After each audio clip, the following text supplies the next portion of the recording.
Welcome to icon politics. నేను మీ హరిత. ఎక్కడ చూసినా కూడా పుష్ప 2 ట్రెండ్ నడుస్తుందనే చెప్పొచ్చు. పుష్ప 2 ఎందుకు ఇంత సంచలనంగా మారింది అని అంటే, సంచలనంగా మారిందా, సంచలనంగా చేశారా అన్న విషయానికి వస్తే, పుష్ప 2 పాన్ ఇండియా లెవెల్లో హైక్ చేశారు. దాన్ని ప్రమోషన్స్ వైజ్ గా చాలా హై ఎండ్ కి తీసుకెళ్లారు అనుకోవచ్చు.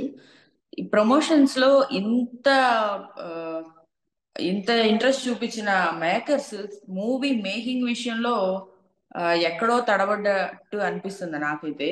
ఎందుకంటే అసలు పుష్ప 2లో నిజంగా చూస్తే ఈ సినిమా 1000 రూపాయలు పెట్టి ప్రేక్షకుడు ఎందుకు చూడాలి అన్నదానికి ఆన్సరే ఉండదు. ఎందుకంటే దాంట్లో అసలు స్టోరీని ఫస్ట్ హాఫ్ లో ఏదైతే ఉందో పుష్ప 1లో దాన్నే కంటిన్యూ చేశారే తప్ప కొత్తగా కొత్త పాయింట్స్ ఏం లేవు. ఏదో సాంగ్స్ వరకు కొంచెం డిఎస్పి మార్క్ కనిపించింది, అంతే తప్ప దాంట్లో పెద్దగా చూడడానికి ఏం లేవు, అంతగా ఆకట్టుకునే సీన్స్ కూడా ఏం లేవు. ఆ, ఈ ఒకసారి ఈ కథను పక్కన పెడితే గనక అల్లు అర్జున్ యాక్టింగ్ అయితే 10/10 మార్క్స్ ఇవ్వచ్చు. అంటే నట విశ్వరూపం చూపించాడనే చెప్పొచ్చు. అల్లు అర్జున్ యాక్టింగ్ కోసం ఎవరైతే ఫ్యాన్స్ ఉంటారో వాళ్ళకైతే ఆ, పండగ చేసుకోవచ్చు అనమాట. ఆయన్ని ఒక 2-3 కోణాల్లో చూడొచ్చు. ఆ, అల్లు అర్జున్ ని ఇష్టపడే వాళ్ళకైతే ఈ సినిమా బాగా నచ్చుతుందనే చెప్పొచ్చు. ఎందుకంటే ఇంకా అదర్ దాన్ అల్లు అర్జున్ ఈ సినిమాలో చూడడానికి ఏమీ లేదు. సుకుమార్ గారు సినిమా లాగే అసలు ఈ సినిమా లేదు. గతంలో మనం చూస్తే ఆ, సుకుమార్ మూవీలో ఏదో ఒక లాజిక్ ఉంటుంది ఆ, అనే మ్యాజిక్ ని ఎంజాయ్ చేయడానికి చాలా మంది సుకుమార్ సినిమాలు చూడడానికి ఇష్టపడతారు. కానీ ఇప్పుడు ఆ లాజిక్ మిస్ అయ్యారేమో సుకుమార్ గారు అనేట్లు ఈ సినిమా ఉందని చెప్పొచ్చు ఓవరాల్ గా చూసుకుంటే. అయితే ఈ మూవీ స్టార్ట్ అయినప్పటి నుంచి కూడా కాంట్రవర్సీలు దీని చుట్టూనే ఉన్నాయి. అయితే అవి ఆటోమేటిక్ గా వచ్చాయా, వీళ్ళు కావాలని తీసుకొచ్చారా అనేది ఒకసారి మనం అనలైజ్ చేసుకుంటే, మూవీ స్టార్ట్ అయినప్పటి నుంచి, షూటింగ్ స్టార్ట్ అయినప్పటి నుంచి 3 ఇయర్స్ నుంచి కూడా Allu Allu family mega family మధ్య ఏదో పెద్ద వార్ జరిగిపోతుంది, ఏదో జరిగిపోతుంది అక్కడ, వీళ్ళకి వాళ్ళకి పడట్లేదు, వాళ్ళకి వీళ్ళకి గొడవలు అయిపోతున్నాయి అన్నట్టుగా ఒకటైతే క్రియేట్ చేశారు. అది జస్ట్ క్రియేట్ చేసింది అని చెప్పి నిన్న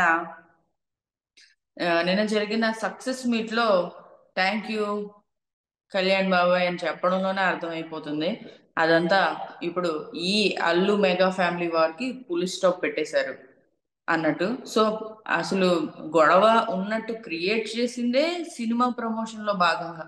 గతంలో చూసినట్టయితే గనక సినిమా ప్రమోషన్స్ ఎంత ఆ, ఒక ప్రాంక్ లాగా ఎలా చేశారంటే, ఏదో రకంగా జనాలను ఆకట్టుకోవాలి, ఏదో రకంగా ప్రేక్షకుల్ని థియేటర్ వరకు తెప్పించాలి అన్న విధంగా ఫోకస్ చేసి ఇప్పుడు ఫిల్మ్ ఇండస్ట్రీలో చూసినట్టయితే కనుక మొన్న ఇది విశ్వక్సేన్తో స్టార్ట్ అయిందని చెప్పాలి. దేవి నాగవల్లి స్టూడియోలో ఉన్నప్పుడు టీవీ 9 స్టూడియో నుంచి get out of my studio అని చెప్పి ఆ, విశ్వక్సేన్ని బయటికి వెళ్ళిపోమంటే నువ్వు నీ తొక్కలో స్టూడియో అని చెప్పి బయటికి వెళ్ళిపోయాడు. అక్కడ నుంచి ఈ ఫేక్ ప్రమోషన్స్ అన్ని కూడా ఇలాగే స్టార్ట్ అయినాయి అని చెప్పొచ్చు. అయితే కొంచెం ఇది మెగా అల్లు వారి ఫ్యామిలీ కాబట్టి ప్రమోషన్స్ కోసం ఎంత దిగజారిపోతారా ఇలాంటి కామెంట్స్ వస్తాయి కాబట్టి ఫ్యామిలీస్ వైజ్ గా పెట్టినట్టయితే నాకు అనిపిస్తుంది. ఇంతే కాదండి, జానీ మాస్టర్ ఇష్యూ కూడా, జానీ మాస్టర్ ఇష్యూని కూడా ఈ ప్రమోషన్స్ లో భాగంగా వాడుకున్నారనే అనొచ్చు. ఎందుకనంటే జానీ మాస్టర్ ఇష్యూలో కూడా అక్కడ ఏదో జరిగింది, ఆ కొరియోగ్రాఫర్ కి ఆ, ఆ, జానీకి మధ్య ఏదో రిలేషన్ ఉంది, ఆ వచ్చిన ఆరోపణలు వాళ్ళ పర్సనల్ అది. అయితే కానీ వీళ్ళిద్దరు ఏదో పంచాయతీ చేసినట్టు దాన్ని క్రియేట్ చేశారు. నిజానికి అయితే వీళ్ళు చేసిన పంచాయతీ అక్కడ ఏం లేదు. అక్కడ సద్దుమణగడానికి కూడా వాళ్ళిద్దరు పర్సనల్ ఇష్యూని వీళ్ళేమి ఎంటర్ అయ్యి సాల్వ్ చేసిందేం లేదు. కానీ వీళ్ళ ప్రమోషన్ లో భాగంగా ఆ ఇష్యూని కూడా వాడుకున్నారనే చెప్పొచ్చు. అయితే దాని తర్వాత వచ్చిన ఎలక్షన్స్ ని కూడా వాడుకున్నారు. ఎలక్షన్స్ ఎలక్షన్స్ కూడా గతంలో ఎప్పుడు నంద్యాల వెళ్ళని అల్లు అర్జున్ సడన్ గా అల్లు అర్జున్ నంద్యాల ఎందుకు వెళ్ళారు, అది కూడా రామ్ చరణ్ పవన్ కళ్యాణ్ ని మీట్ అయిన రోజు ఎందుకు వెళ్తారు? సో ఇవన్నీ వన్ బై వన్ ఆలోచించుకుంటే ఈ ప్రమోషన్స్ లో భాగమైన అనిపించేలానే ఉన్నాయి. సో పుష్ప 2కి ఇంత హైప్ తీసుకొచ్చారు కానీ సినిమాలో అక్కడ మ్యాటర్ లేదని అనిపిస్తుంది నాకైతే. సో సేమ్ సీన్స్ అక్కడ ఫస్ట్ లో పుష్ప 1 లో ఎలా అయితే ఉందో పుష్ప 2 లో కూడా అలాంటి అలాంటి సీన్స్ ఏ ఉన్నాయి తప్ప కొత్తగా చూడడానికి సినిమాలో ఏం లేదు. సో ఈ సినిమా చూడాలి, 1000 రూపాయలు పెట్టి ఎందుకు చూడాలి అని అనుకునే వాళ్ళకైతే నిరాశ ఎదురవుతుంది. సుకుమార్ డైరెక్షన్ పార్ట్ కూడా దీంట్లో అసలు అంతేం అనిపించలేదు. సుకుమార్ సినిమా చూస్తున్నట్టు మనకి ఎక్కడ కూడా అనిపించదు. ఫస్ట్ హాఫ్ అంతా కూడా సెకండ్ హాఫ్ లో ఏదో ఉంటదని, సెకండ్ హాఫ్ లోకి వెళ్ళిన తర్వాత ఇంకా క్లైమాక్స్ లో ఏదో ఉంటదని ఎక్స్పెక్ట్ చేసిన ప్రేక్షకులకు మాత్రం ఆన్సర్ అనేది దొరకదు అసలు.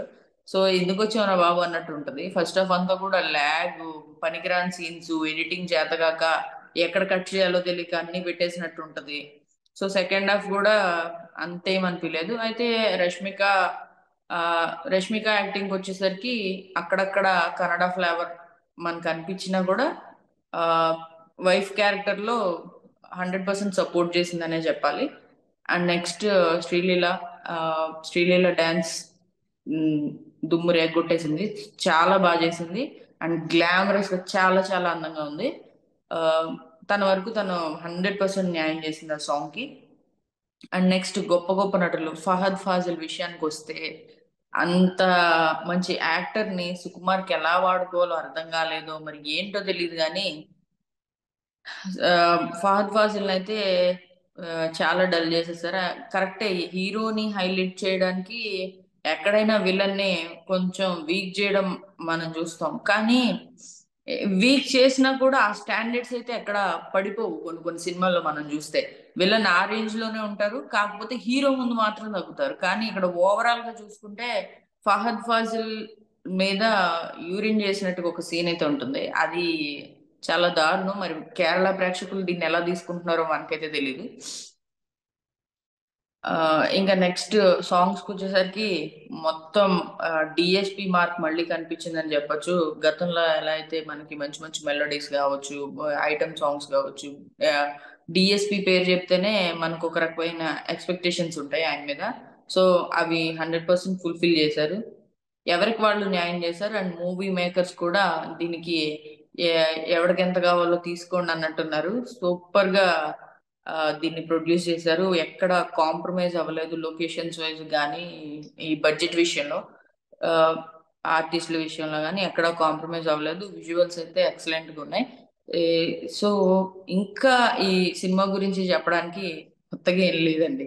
ఇంతే, రావు రమేష్ కి ఇచ్చిన పాత్రలో ఆయన 100% న్యాయం చేశాడు. జగపతి బాబు ఆ పుష్ప 3కి లీడ్ ఇచ్చినట్టు అనిపించింది క్యారెక్టర్. బట్ ఏమో మరి పుష్ప 3 ఉంటుందో ఉండదో మనకు తెలియదు కానీ అట్లా అనిపించింది అంతే. పెద్ద ఎక్కువ సేపు కూడా ఆయన ఏమి కనిపించడు. సో ఓవరాల్ గా చూసుకుంటే పుష్ప సినిమాలో ఏమీ లేనప్పటికీ కూడా కాంట్రవర్సీలతో దీన్ని ఇక్కడ దాకా తీసుకొచ్చారు. అండ్ ఆఖరికి స్టేజ్ మీద డిఎస్పితో కూడా కాంట్రవర్సీ చేశారని అనిపించింది. పాట్నాలో ఒక ఈవెంట్ ఏదో జరిగితే ఆ ఈవెంట్ లో కూడా ఆయన ప్రమోషన్ వైజ్ గానే మాట్లాడా, లేకపోతే నార్మల్ గానే సీరియస్ అయ్యాడా? ఎప్పుడు లేని వ్యక్తి ఇప్పుడు ఎందుకు సీరియస్ అవుతాడు? అంతకుముందు కూడా గతంలో కూడా ఆయన చాలా సినిమాలు చేశారు కదా, ఇది కొత్త ఏం కాదు కదా. సో ఇలాంటి డౌట్స్ అన్ని మనం అనలైజ్ చేసుకుంటే ఈ ప్రమోషన్స్ లో భాగంగానే ఇవన్నీ చేసి అర్ధరాత్రి సంధ్య థియేటర్ దగ్గరికి ఒక నేషనల్ లెవెల్లో నేషనల్ లెవెల్లో స్టార్డమ్ ఉన్న వ్యక్తి వితౌట్ ఎనీ ఇన్ఫర్మేషన్ అలా సంధ్య థియేటర్ దగ్గరికి వెళ్ళిపోయి అనవసరంగా ఒక ప్రాణాన్ని బలి తీసుకున్నారని అయితే చెప్పొచ్చు. కొంతమంది అంటున్నారు సెకండ్ షోకి ఎవడెళ్ళమన్నాడు ఈమెని, ఫ్యామిలీతో ఎవరు తీసుకెళ్ళిందని చెప్పి వాళ్ళ భర్త మీద కూడా సీరియస్ అవుతున్నారు. భర్త మీద సీరియస్ అవ్వడానికి ఏముందండి, ఏదో సరదాగా ఫ్యామిలీ అంతా కలిసి ఇష్టమైన హీరో సినిమా ఫస్ట్ చూడాలి, ఫస్ట్ డే చూడాలి అన్న ఆతృతతో వెళ్ళుండొచ్చు. సో అక్కడ వాళ్ళని తప్పు పట్టడానికి ఏం లేదు. కానీ ఆ, ఈ విషాదాస్పదమైన విషయం ఏంటంటే, ఇక్కడ వివాదాస్పదమైంది ఆయన ఇంత లెవెల్లో హైప్ క్రియేట్ చేసి పుష్ప 2 సినిమా మీద క్రియేట్ చేసి అర్ధరాత్రి మిడ్ నైట్ షోకి సంధ్య థియేటర్ కి అంత క్రౌడెడ్ ఏరియా అది. సో అక్కడికి అతనంత సడన్ గా వస్తే క్రౌడ్ని కంట్రోల్ చేసే కెపాసిటీ ఆ థియేటర్ యాజమాన్యానికి ఉందా లేదా అని ఆలోచించాలి కదా, ఒక ఆ రేంజ్లో ఉన్న హీరో అవేమి ఆలోచించకుండా తన ఇష్టానుసారంగా ఫ్యాన్స్తో సినిమా చూడడానికి అని చెప్పి, ఎందుకండి ఇది ఇక్కడ ఫ్యాన్స్ గురించి ఆలోచించినట్ట, ఇది ఓన్లీ ఫ్యాన్స్ గురించి ఆలోచించినట్టు ఏం కాదు కదా, ఇది ఓన్లీ అతని పబ్లిసిటీ కోసమే చేసింది తప్ప ఇక్కడెక్కడ ఫ్యాన్స్ ఉద్దేశించి ఏమైతే కనిపించట్లేదు. సో ఓవరాల్ గా చూసుకుంటే మిస్టేక్స్, కాంట్రవర్సీలు ఇవే ఉన్నాయి తప్ప సినిమా మొత్తం ఇంకా నాకైతే ఏం కనిపించట్లేదు. సో ఈ వీడియో మీద మీ అభిప్రాయాన్ని కామెంట్ రూపంలో తెలియచేయండి. ఈ వీడియో కనుక మీకు నచ్చితే లైక్ చేయండి, షేర్ చేయండి. మరిన్ని అప్డేట్స్ కోసం మా ఛానల్ని సబ్స్క్రైబ్ చేయండి.